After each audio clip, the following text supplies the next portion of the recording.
Hello, this is a lecture for students of Russian language.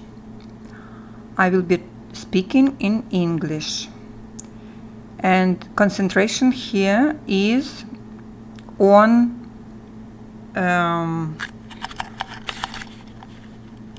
the fact that it is difficult to understand for many students of Russian, even for advanced students, difficult to understand cursive writing and handwriting. And here I will show you 4 letters. We Russians, who are native Russians, we got used to all kinds of handwritings and cursive, so we understand very well all of this. But I have a student of many years, private students of for many years, and he has advanced level, and every time he needs to read cursive he has difficulty. So let's review here these 4 consonants I'm showing here. Also this fragment, couple sentences, it's interesting, it's a good thought, a good fragment. So I will start with translating it. What I have here presented on this slide is cursive, is this little paragraph, little fragment of the text. It's from critics on one book. So I have it on the top in cursive. I have in blue color regular font, which probably everybody will understand who studies Russian. Is easy, understand easily, blue color. And on the bottom I have my own handwriting. I put here a few words with those problematic to recognize consonants, Russian consonants, to recognize in different version of presentation. When we write, I always repeat for my students that Russian people are not going to print for you. If you ask somebody in Moscow, St. Petersburg, I don't know wherever you are in Russia, if you ask a Russian person to write address for you, name of the street, they are going to write in handwriting. So when I teach Russian, I teach simultaneously reading and writing. Writing, cursive. Writing should be cursive. We don't print. Look at our letter D. It is a house to build. We don't do that. Many letters look. A bunch of letters look the same as in Latin alphabet and handwritten. So we do handwriting from first grade. We have special class in writing. So we need to know this. We need to understand this.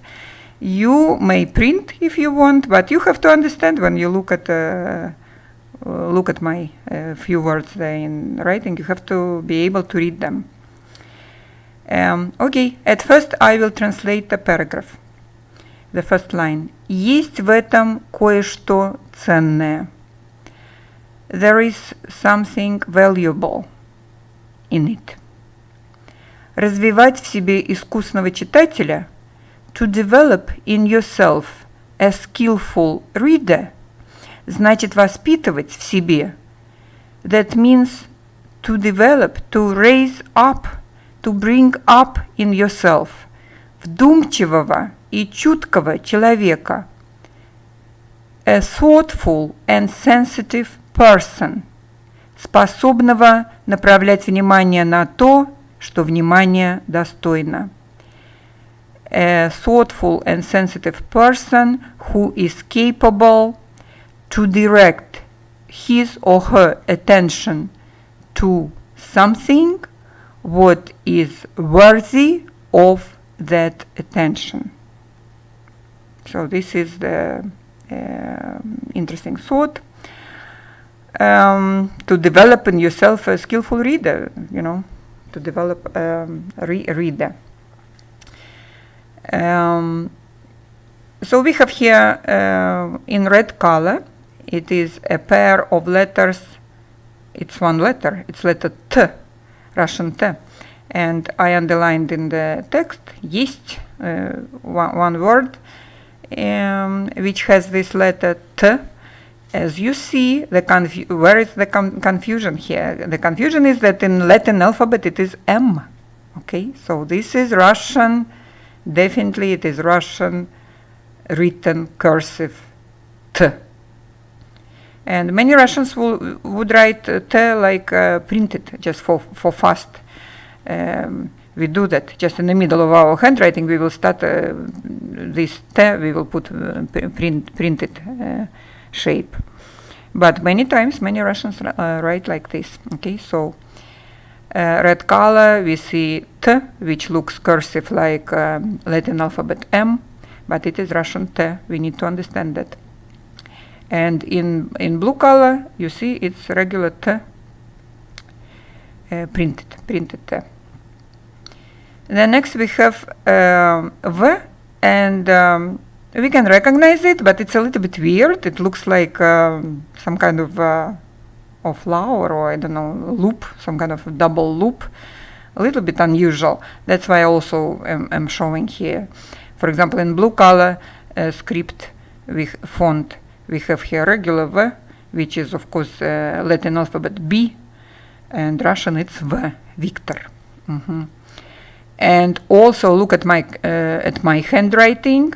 So in handwriting it is regular like English B in handwriting.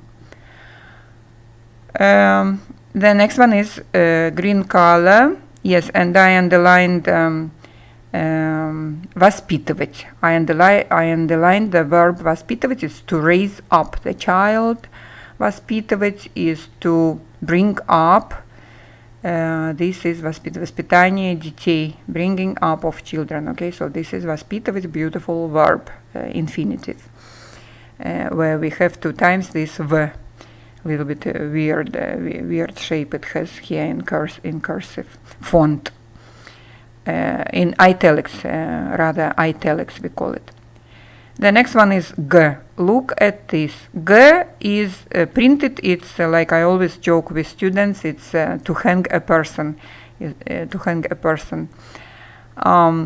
Printed. But it looks like a bird. It looks like a bird, a swan, when it is in cursive or in handwriting or in italics. Yes, it looks like a bird. So sometimes it's hard to recognize, or you can confuse it with G. G. So this is G, and I underlined in the paragraph. I underlined Chutkova. Of course, we pronounce Chutkova. This is one of the rules of Russian language, that when we have in the ending G or Chutkaga, we don't say Ga. Never, ever, never. We pronounce Vo. However, we spell G O, and this is our кого чего. This is genitive case, and adjective will have G-O ending, which we will pronounce V-O. Вдумчивого, чуткого, способного. We have three here adjectives which are describing genitive человека. Кого? Человека. The question of the cases, of genitive cases, кого? Кого, чего? Кого, if we speak about a person. So describing человека, кого, genitive, we have вдумчивого, чуткого, способного. We pronounce во, but we spell G-O, a swan. So in written it looks like a swan. Look at my handwriting, a swan. And purple color, very, very unusual. It is different. Look, in italics it is like O, and like with tail, directed to the left. Very unusual, but we know this letter. We use this italics, like in fancy writing or something. Yet in writing, in handwriting, we use like English G, English small case G, вдумчивого. Look at my handwriting here, вдумчивого, thoughtful person. The meaning is вдумчивый is thoughtful, it's genitive case. D. So we write regular Latin G for handwriting. But look at that italics, and students have difficulty to recognize this D. Look at it. Printed, it's a house. I always say that it is a house on little legs. The printed D. But this is how it may look in italics in some fonts. Okay, so I will repeat the translation of this paragraph for you, just in case if you have here vocabulary which you never met before. It is a nice thought here, and okay, so I'm going to translate it one more time. So we discussed here 4 consonants which may be written. You may not recognize them. These 4 consonants, I show here also English words for you to remind. Where my handwriting here on the right, we have English words toy, of course Russian t, our t and d, Russian t and d, very dental. Tip of the tongue is to the teeth, t, d, same as Spanish, but English t, tip of the tongue is on the upper palate, so it's different, yes. But still it's t, consonant t. Toy, t, есть в этом. Я там написала, I wrote here, есть в этом, there is in it. Vote, the second blue color is vote. This is развивать. I put in handwriting развивать, to develop. The direct translation, to develop, развивать anything, to develop anything. And look how beautiful is Russian handwriting, развивать, infinitive, to develop. And of course we put it in handwriting as English B, Latin B, and in printed you see it. So as in vote. This is the consonant V, vote. And the third one is goat, G, the same as English G, the same Russian G. Printed it's to hang people, and handwritten will be like a bird, a swan, kind of. And the last one is dome, and Russian D, a Spanish D we pronounce in Russian. And look at this, that we spell it, when handwriting we spell it exactly as Latin alphabet G letter, but in our sample here on the top, it is completely different. Remember, its spelling is Russian D. Okay, so I will translate the paragraph one more time. Есть в этом кое-что ценное.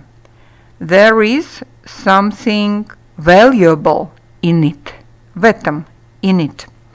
Развивать в себе искусного читателя, to develop in yourself a skillful reader, значит воспитывать в себе, that means to raise in yourself, to develop in yourself, вдумчивого и чуткого человека, a thoughtful and sensitive person, способного направлять внимание на то, who is capable to direct attention to, на то, что внимание достойно, to something that is worthy, достойно. Достойно is adverb here, or ending, it's adverb, not changeable. Adverbs are easy in Russian, not changeable. One time you remember, достойно is worthy, or dignified, meaning. Достойно. Внимание, достойно чего? Внимания. Чего? Genitive case again. Внимание is attention. Thank you very much. I hope the lecture was helpful for you to understand better about Russian writing, cursive writing, and italics, to understand when we read. And I hope maybe a few words of vocabulary I reminded to you, or you learned new words in this lecture. Thank you very much. Bye. Till next lecture.